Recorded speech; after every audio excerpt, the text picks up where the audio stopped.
Saudara Satres Narkoba Polres Kolaka Utara menggelar tes urin bagi pengunjung di sejumlah THM. Kegiatan ini digelar untuk meminimalisir peredaran narkoba di Kolaka Utara. Satuan Reserse Narkoba Polres Kolaka Utara bersama Satuan Polisi Pamong Praja menggelar tes urin bagi pengunjung di sejumlah tempat hiburan malam di kota La Susua. THM yang disasar diantaranya lokasi permainan biliar, karaoke, dan juga penginapan. Petugas memilih secara acak pengunjung yang jalani tes urin. Dari puluhan orang diperiksa, tidak ditemui pengunjung yang menggunakan narkoba. Agenda kita memeriksa ya dan meyakinkan bahwa tidak ada penyalahgunaan narkoba ataupun penyalahgunaan miras di tempat yang kita maksud.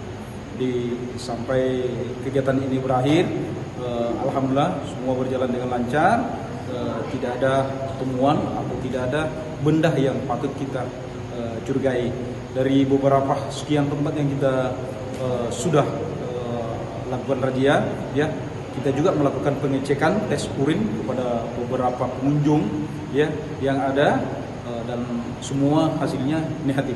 Tes urin di THM ini sengaja digelar untuk meminimalisir peredaran narkoba di Kolaka Utara. Rencananya, tes urin akan rutin digelar. Silvian Sakia, Kompas TV, Kolaka Utara, Sulawesi Tenggara.